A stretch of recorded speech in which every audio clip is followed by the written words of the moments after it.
선생은 학생을 가르치는 사람이 아니다. 뭐 하는 사람이냐?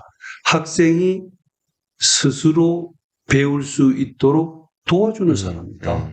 그럼 선생은 뭐 하려고 있느냐?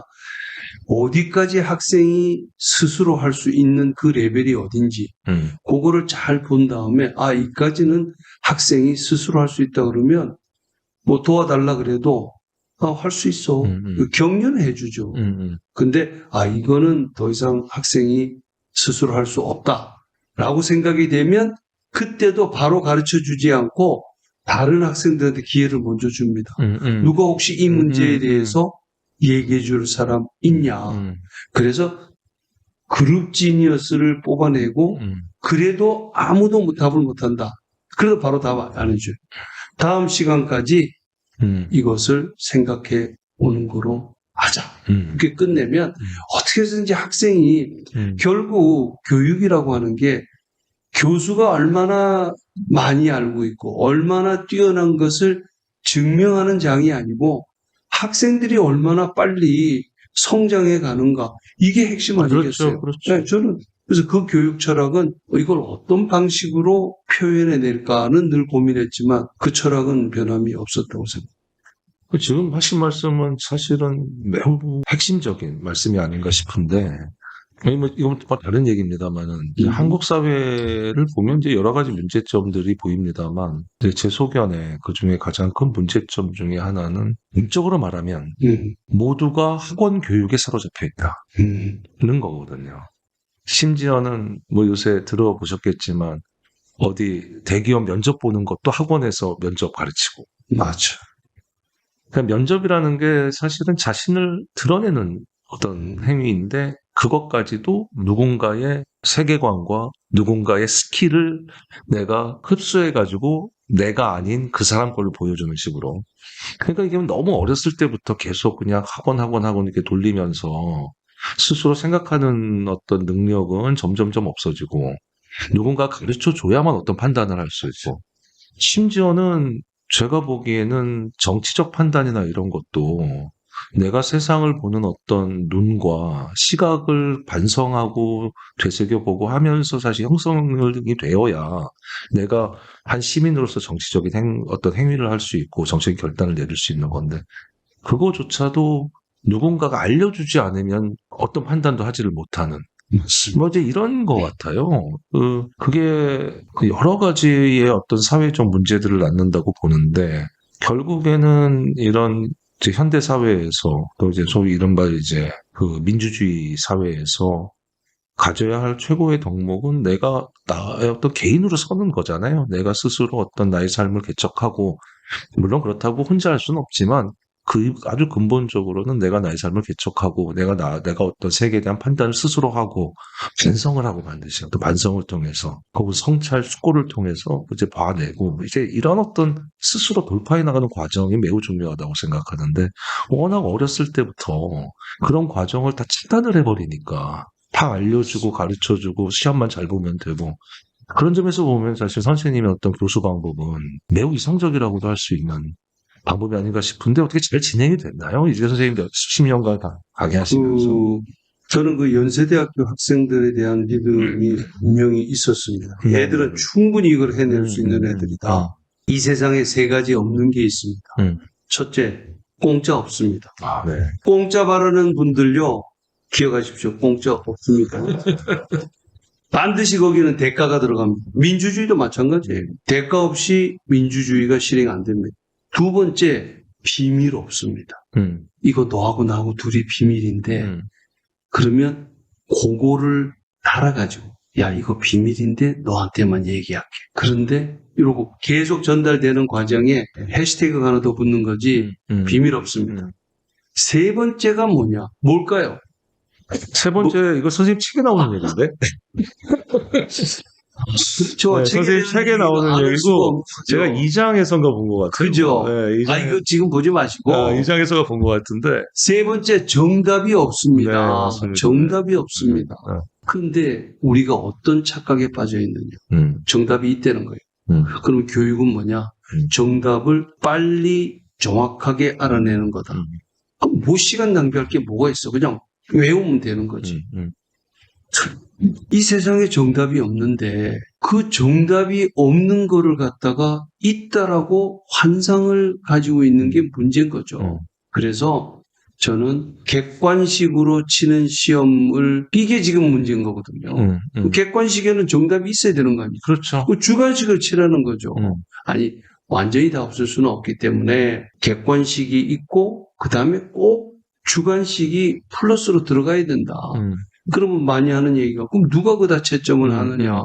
사람이 해야죠. 뭐 안 되면 AI가 할 수도 있는 문제인데 사람을 또 못 믿지 않습니까? 사람은 못 믿는데 그래서 블라인드로 가려야 되죠. 이게 정의의 문제하고 관계되는 거죠. 그래서 그 블라인드의 개념 그거는 이제 공리주의가 얘기하는 모든 사람을 공평하게 대하라. 이게 중요한 거죠. 그게 정의가 실현되는 거고. 뭐 쉬운 얘기는 아니지만. 이제 선생님 말씀 뭐 매우 그 중요한 말씀이라고 생각이 되는데 아까 뭐 제가 아까 이제 뭐 학원 이런 말씀도 드리긴 했지만 이제 또 하나의 문제점은 거기서 파생되는 문제는 학원 문화 플러스 이게 시험 문화인 것 같아요. 그렇죠. 결국 시험이라는 거는 일종의 퀄리피케이션이잖아요. 어떤 누군가가 어떤 포지션이 되었. 그것이 이제 어떠한 평가 시스템을 거쳐서 뭐 너는 이 자리에 갈 만해. 뭐 너는 뭐 연세대학 철학과 학생이 될 만해. 그러면은 이제 그 퀄리피케이션을 거쳐가지고 누군가는 너는 되고 너는 안 돼. 요걸 해주는 과정인데 그게 결국에는 예를 들어 뭐 삼성전자의 뭐 사원이 될 만해. 혹은 뭐 너는 공인 바리스타 일만 해. 뭐 이렇게 되는 거잖아요. 일종의 왕관을 씌워주는 거죠. 이렇게 뭐 혹은 뭐 이렇게 패차를 달아주는 거죠. 계급장을 달아주는 딱 넌 할 만해. 이렇게 이제 달아주는데 이제 한국의 거의 대부분은 그 달아주는 과정이 시험을 통해 된단 말이에요. 그리고 대부분 1, 2회성 시험 한 번 보거나 두 번 보거나 이걸로 이게 된단 말입니다. 조금 심하면 3번. 뭐 예를 들어 지금은 뭐 로스쿨 제도가 있으니까 다릅니다만 뭐 세법고시를 보거나 뭐 이러면 이제 1차, 2차 있고 뭐 마지막에 이제 약간 요식행위 같은 3차 있고 이런 식으로 된단 말입니다. 근데 문제가 되는 건 뭐냐면은 이 왕관을 씌워준다는 거는 결국에는 그 사람의 스킬이 바리스타로서 적합해. 라는 건데 그거를 시험을 통해서 퀄리피케이션을 해버리면 오로지 그것만을 가지고 해버리면 이 사람이 실제로 바리스타로서 퀄리파이가 되느냐 안 되느냐 상관없이 시험에만 통과하면 되는 게 돼버리잖아요. 그렇죠. 그러니까 이게 모든 게 다 그런 식으로 되어 있으니까 대부분의 이제 시스템 자체가 요새 보니까 별놈의 자격증이 다 있더라고요. 제가 깜짝 놀랐습니다. 어떤 게 있습니까? 제가 어저께 본 거는 무슨 해외여행 인솔자 자격증이 있더라고요. 가이드 얘기. 뭐 일종의 가이드인데 그것도 자격증이 있는 거예요. 그러면 그것도 시험이 있고 당연히 멀리 갈 것도 없습니다. 운전면허를 생각해 보면 되잖아요. 조금 낮이긴 했지만 지금은 저 운전면허 딸 때만 해도 선생님도 마찬가지셨을 거고 운전면허 시험을 가서 뭐 이렇게 모의 주행 이렇게 하고 하면 주지만 운전은 전혀 할 줄 모르는 뭐 그런 사람으로 면허증을 받잖아요. 그러니까 사실은 왕관을 썼는데 가짜 왕관이. 너는 운전할 수 있어. 퀄리파이드 됐어라고 왕관을 씌워주지만 실제로는 아무런 역할을 하지 못하는 가짜 왕관을 사실 씌워준 셈이고 그때부터 운전을 배우지 않습니까? 이제 뭐 연수도 받고 하면서. 그러니까 이게 모든 게 다 시험에 맞춰져 있으니까 주입식이 용이하고 생각할 필요 없지 않습니까? 그런 류의 시험은. 선생님 말씀하셨던 대로 주관식이나 이게 아니고 객관식으로 하는 거면 오히려 다른 스킬 같은 게 훨씬 중요해지고. 찍기. 네. 그러니까 이게 선생님이 수업을 통해서 추구해 오신 어떤 스스로 생각을 하는 능력. 스스로 내가 그 왕관을 휩쓸기 위한 퀄리피케이션을 내가 갖추는 능력. 이런 쪽은 별 관심이 없어지고. 뭐로 가든 시험만 통과하면 되니까. 가장 효율적인 방법을 찾게 되고 그러면은 이제 뭐 그 시험의 메커니즘에 통달한 누군가가 넌 딴 거 필요 없고 이거만 외우고 이런 경우 이렇게 하고 이렇게 해가지고 그냥 시험만 봐서 가짜 왕관을 쓰게 되는 이런 경우들이 많은 것 같습니다. 저는 그 시험 만능 사회가 우리가 된 데에는 첫째 신뢰가 상실되어 있는 사회이기 때문에 그렇습니다. 보세요. 바리스타가 전 세계에서 제일 많은 나라가 한국입니다. 그렇습니다. 왜냐하면 다른 나라에는 바리스타 시험 쳐서 되는 나라가 없어. 네, 맞습니다.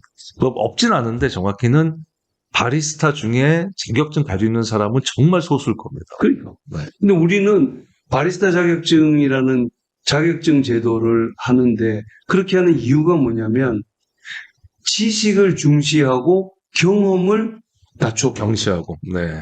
그럼 저쪽 사람들은 누구한테 배웠다, 사사했다, 그 선생님 밑에서 배웠다 그러면 더 이상 다른 거 할 필요가 없는 거예요. 근데 우리는 그 선생이 뭐 남발을 했는지 얼마나 엄격하게 학생을 가르쳤는지 그거 알 길이 없다.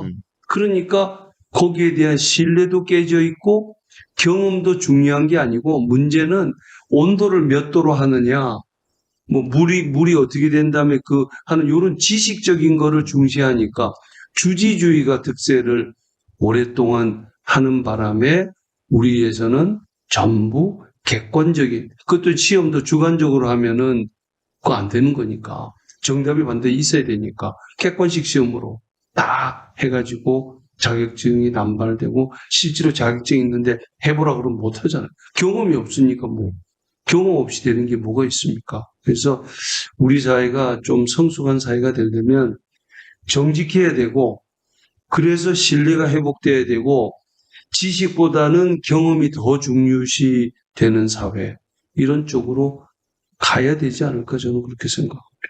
그래서 결국에는 선생님하고 지금 말씀을 나누다 보니까 평가 시스템에 대한 이야기잖아요. 결국은. 그렇죠. 그러니까 이게 사회가 합리적으로 돌아가기 위한 가장 어떻게 보면 근본적인 시스템이 평가 시스템이라고 저는 생각하는데 한마디로 그 자리에 갈 놈이 가야지 사람들도 이제 그 시스템을 믿고 갈 만한 놈이 갔네. 뭐 이제 이게 어느 정도 물론 뭐 이제 세상 사회가 100% 정말 모두가 다 역시 그 사람이 갈 말했어. 뭐 다 판단은 다 다르니까. 그래도 대충이라도 그래 뭐 평가 시스템을 믿어. 난 잘 납득이 안 되지만 그래도 난 평가 시스템을 믿으니까 이 사람이 내가 못 본 어떤 장점이 있을 거야. 정도가 돼야 이제 맞습니다. 그걸 가지고서 가는데 문제는 한국은 어떤 이런 면이 있는 것 같아요. 시스템을 만들면 그 시스템을 따라서 뭔가 긍정적인 아웃풋을 산출하려고 하기보다는 그 시스템을 어떻게 좀 비틀어가지고 그걸 이용해가지고 어떻게 내가 좀 더 이로운 어떤 포즈를 만들 수 있을까? 이런 쪽에 너무 발달이 돼 있지 않나라는 생각은 드는데 선생님 어떻게 생각하십니까? 우리나라 사람들이 워낙 똑똑하기 때문에 네네. 통치하기가 굉장히 힘든 국민 중에 하나입니다. 그냥 정부가 뭐라고 발표하면 일단 거기에 대해서 믿고 따라가 보다가 문제가 심각해지는 게 발생하면 그 다음에는 또 다른 식으로 바꾸는데 우리는 딱 정부의 정책이 있으면 우리에게는 대책이 있다. 이런 식으로 이제 또 딱 나가는 거기 때문에 아주 이게 참 하기 힘든 국민인데요. 문제는 저는 이거라고 생각합니다. 뭐가 지금 제일 문제냐면 사람들이 서로를 너무 안 믿어.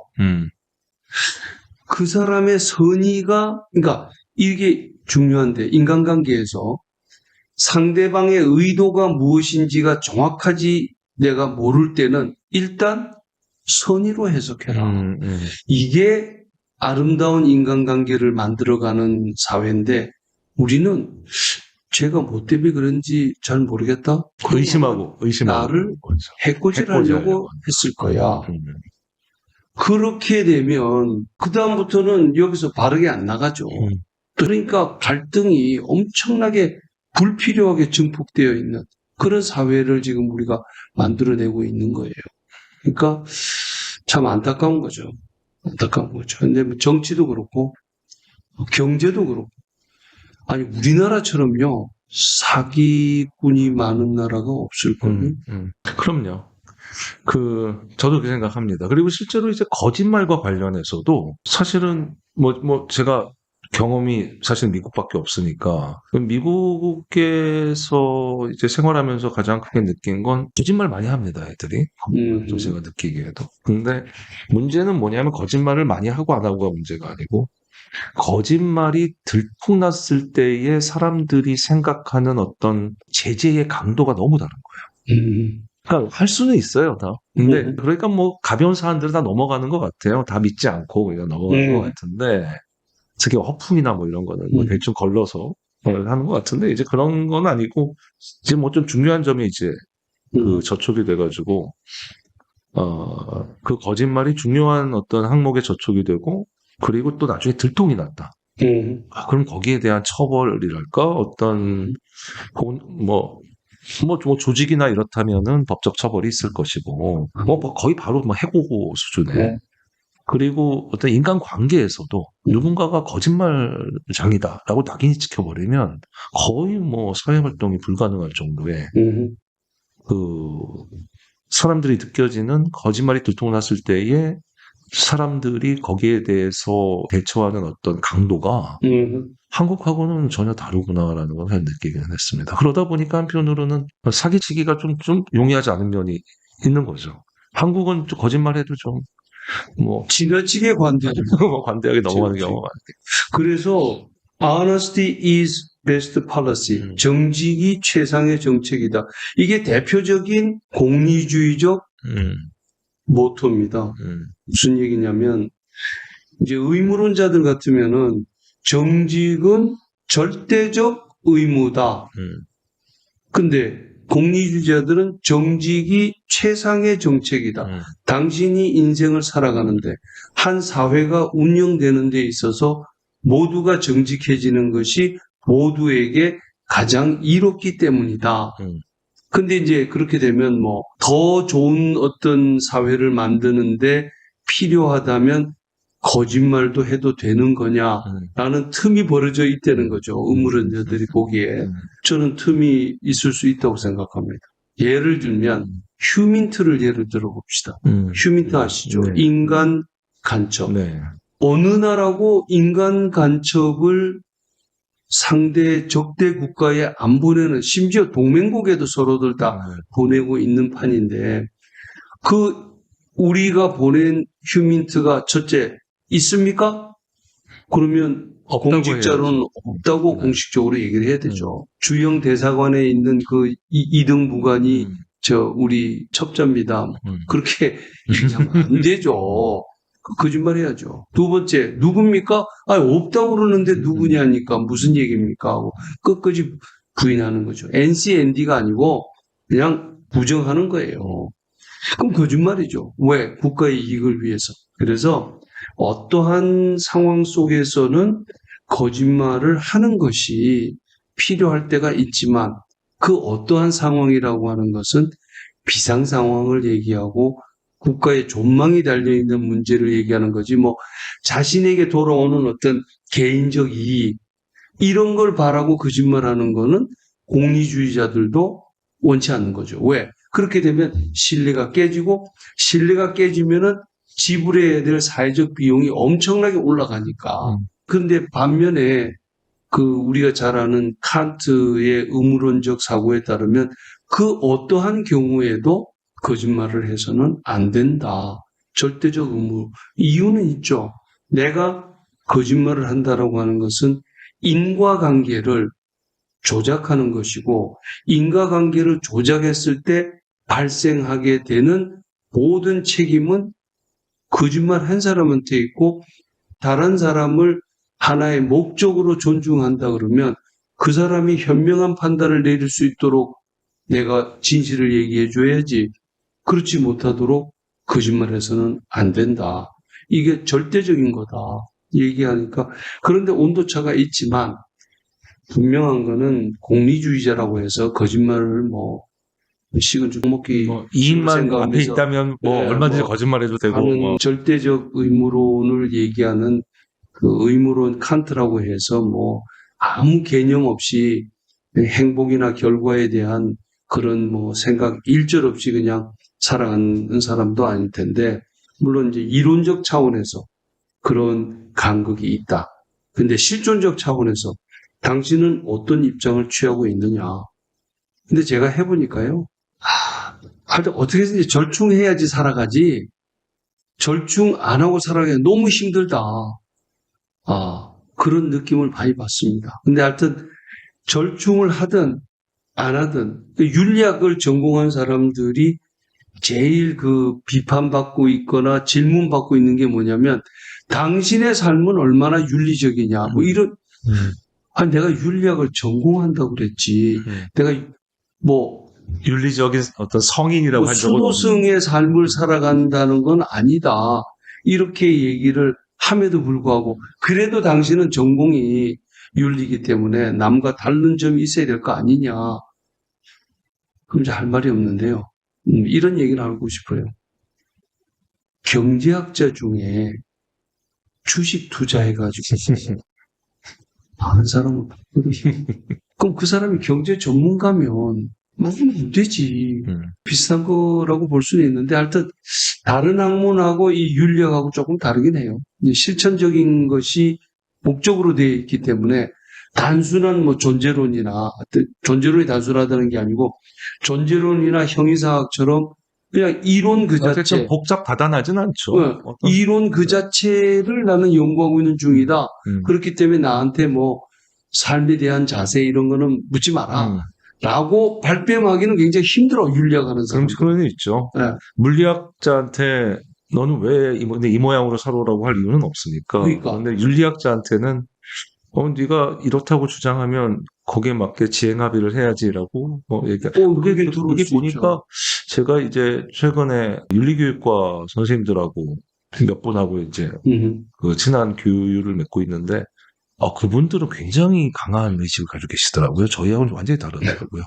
그러니까 정말로 윤리교육과 교수면 정말 윤리적으로도 어느 정도 완벽까지는 아니죠. 그래도 갖춰야 한다는 압박감이 남달라야죠. 저희는 좀 사실 뭐 기본적으로 지행합의를 필요하다라는 것이 개인적으로는 있지만 누군가가 정말 학적으로 뛰어난데 뭐 행실이 좀 나쁘다고 완전히 그 사람의 어떤 학적인 성취까지 폄하거나 이러지는 않잖아요. 그러니까 뭐 개인적으로 욕은 할 수 있을지 몰라도 근데 이쪽은 확실히 그런 게 저희 쪽보다는 강하더라고요. 그러니까 몸가짐도 좀 조심해야 한다. 뭐 이런 것도 좀 있으신 것 같고. 우선 술을 삼가고. 그렇진 않은 것 같고. 왜냐하면 술을 마시면 네. 이성 마비까지는 아니라도 이성의 흐트름이 오고 그 흐트러짐 속에서 햇소리가 좀 나오고. 달라요. 그게 저희 관점이에요. 그게 제가 이렇게 술자리도 가보고 했는데 술자리도 많고 그런데 이게 어떤 식으로 이루어지냐면 굉장히 중요한 일종의 소셜 프로토콜인 거예요. 그게 약간 어떤 회사의 회식 같은 느낌? 그러니까 그런 경우도 거의 뭐 없을 수는 없겠지만 저도 경험이 그러니까 표본이 많지 않으니까. 근데 저희처럼 그냥 뭐 다들 개개인이다. 자기들만 잘났고 뭐 이런 거하고 좀 다르더라고요. 어쨌든 이 철학은 뭐 좀 이렇게 비난받을 때는 뭐 지적 유희를 하고 있다, 뭐 개념 장난질 치고 있다. 그런데